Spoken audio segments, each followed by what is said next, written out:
Hello friends, so in this video we are going to discuss about the calendar year 2026 and what we can expect overall as far as the major indices is concerned across US. So welcome you all to another session of US weekly market report series, but here in this section what we are going to discuss is an overall picture or at least an approximate picture of what we can expect as far as calendar year 2026 is concerned. So let's start analyzing all the major indices at least. Now this is the weekly price chart of Dow Jones Industrial Average or DJI, and when we are looking at the overall price chart, what one can clearly see is a very specific trend to be looked at, and what you need to do is a little bit of doodling over here, because everything will fall in place if you know how to understand and look at the trends. So these two levels are the big support and the stop loss. So what one can do over here is consider 39,568 as far as our big support, and on the downside you will have your stop loss at 32,000, but this particular line will reflect the intermediate support as well as the level below which you have to be very much cautious. Now on the upside this is what we have here. So when I do look at the year which is about to start, what I can at least expect in the next calendar year is a swing which may push Dow Jones in between 63,000 to 75,000. So if I can calculate the days, let's say 365, so it will fall somewhere in between. Here we are. So yeah, so it will be in between 63 and 71 moving forward. So at least a 40 to 45% upside is clearly visible as far as the year ahead for Dow Jones Industrial Moving Average is concerned, which is, I would say, is a very good target, because if an index is indicating a 40 plus percent upside, so the stock will at least perform 1.5 to 2x from that. Now let's talk about NASDAQ and what the current or overall price chart of NASDAQ is telling us. So this is the weekly price chart of NASDAQ, and if I check out the weekly price chart and obviously the trends, so here we are. This is the, and please understand the fact that a 40% does not mean that it is an absolute number. Okay, if market performs exceptionally well, then it can surpass the upper end of the range and make new highs, but that is something which we will adjust in the meanwhile. Okay, if there is something, obviously we will check it out and update it accordingly, but since we are looking at or going for an overview or at least a roadmap for 2026, so we have a broad picture to look at, and that's what I'm doing. Now as far as NASDAQ is concerned, we have 18,658 as our support, and we have 16,744 as far as the stop loss is concerned. And now with the current price behavior, this is the next potential range in between which NASDAQ is moving, NASDAQ is trading. The good thing is it is technically trading at its lifetime high, so obviously the way it has shaped up clearly indicating an upside. So in the next one calendar year, what we can expect in NASDAQ is a swing which may push NASDAQ somewhere in between 31 and 38,000. Let me calculate the move and number of days. So here we are somewhere in between 31 and 36,000 or 37,000. So 50 to in between 50 to 60% kind of move is something which is clearly visible as far as NASDAQ is concerned. So NASDAQ is a high beta index, so it will always have the upper end or the leverage. Okay, and because of the high beta nature, you will see moves on both the sides quite sharp. Now, next is for S&P 500, and I will approach this chart with you know uh, two angles, I would say.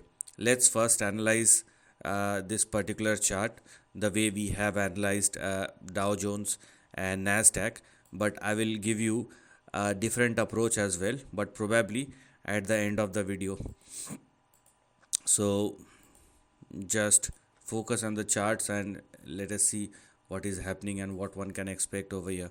So because S&P 500 is a most balanced index, so it will give you a broad and clear picture. uh, so for S&P 500 we have 5144 as our big support, and obviously stop loss at 4257, but since it is also trading at its lifetime high, so you can expect an upside over here.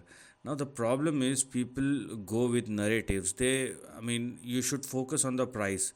Narrative will always be there, sometime positive, sometime negative, but price is something which itself is an indicator. So I may have a different opinion, so do you, but we cannot ignore the price. We have to accept what is clearly visible on the screen, and that is something which one should focus on. So when we are looking at S&P 500 with the current price positioning, and obviously in the next 1 year or so, the range which has now become active may push S&P 500, or will probably push S&P 500 in between 7,700 and 8,500. So this is the next big range which one should look for as far as S&P 500 is concerned. Now let's move to the price chart of gold, because gold is another asset which is performing exceptionally well, although it's been in a consolidation, but the uptrend is intact. And as I have just said, I will talk about S&P 500 once again, but probably at the end of the video. There I will give you a different opinion or approach. Now here we will talk about the daily price chart rather than using the weekly price chart. I'm going to talk about the daily price chart, because here what we are going to get is a clear picture about, because there is a consolidation which has already been started over here, and if equity market I mean will move higher, then there will be some sort of divergence. It does not mean that gold will eventually fall down, but there are some possibilities, and we cannot ignore any of the possibilities over here. So I will show you two different perspective. I mean, either or kind of scenario. Which one will play out, that time will tell. But with the kind of price structure we have in front of us for gold futures, and here I'm talking about the daily chart. Okay, so here we are, and as one can see, there is a consolidation which is going on.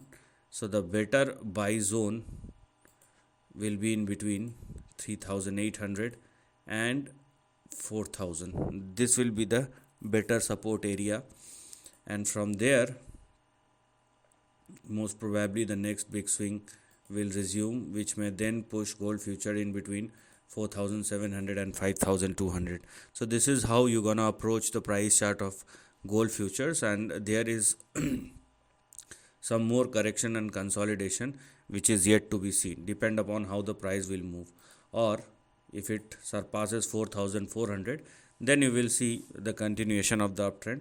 But if you are looking at the price structure, gold futures is basically consolidating for the last 2 months at least, and the consolidation will go on for the next couple of weeks as well, looking at the current price structure.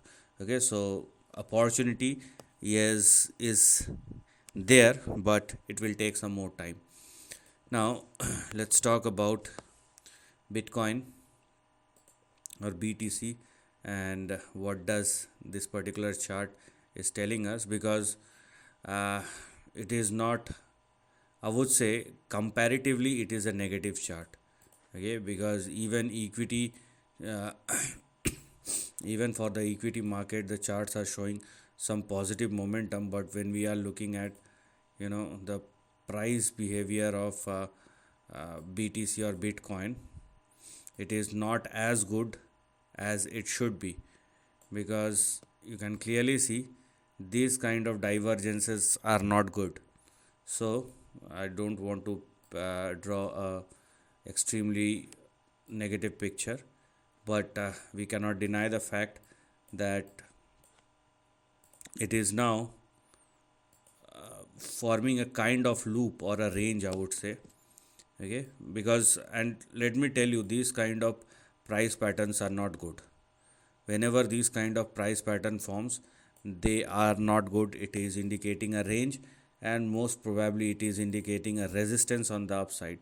So as far as Bitcoin is concerned, we have three most important support levels to be looked at, and they are 81,000, 75,000, and we have 65,000.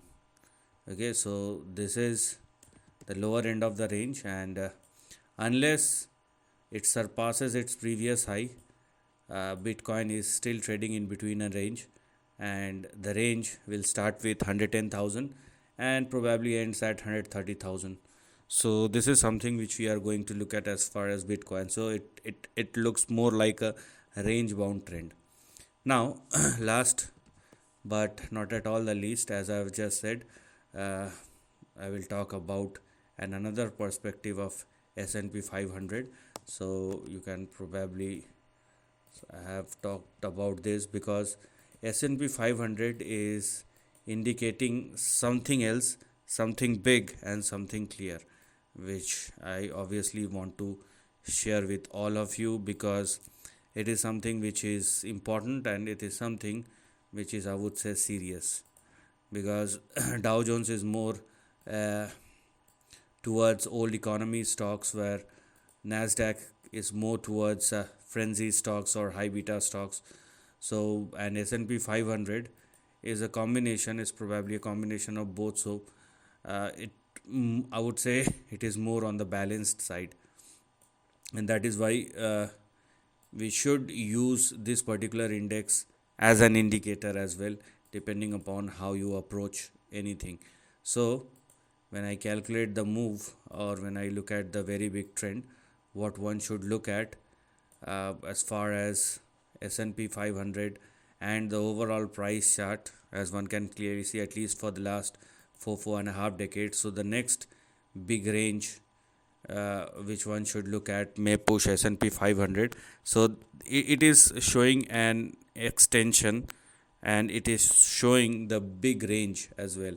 So when we are looking at S&P 500, what one can clearly see is an extension of what I have said previously, and the next big swing may push S&P 500 in between 9,600 and 10,500. So this is something which one should look at. So at least, I would say, at least 50%, 40 to 50%. I mean, similar kind of returns, but this is the overall range, and it is now giving you a clear picture about the overall trend and what to expect moving forward. So this is another approach, maybe not much difference as far as the target is concerned, but if you understand the indications, you will understand something more than the targets. So this is probably all about an approximate price positioning of all the major index, as well as gold and crypto, and it is indicating, so most of the trends are indicating a positive 2026, and obviously we will update depend upon how the price will behave, but a positive indication is clearly visible as far as the upcoming calendar year 2026 is concerned. So this is the end of the video. Thanks for watching.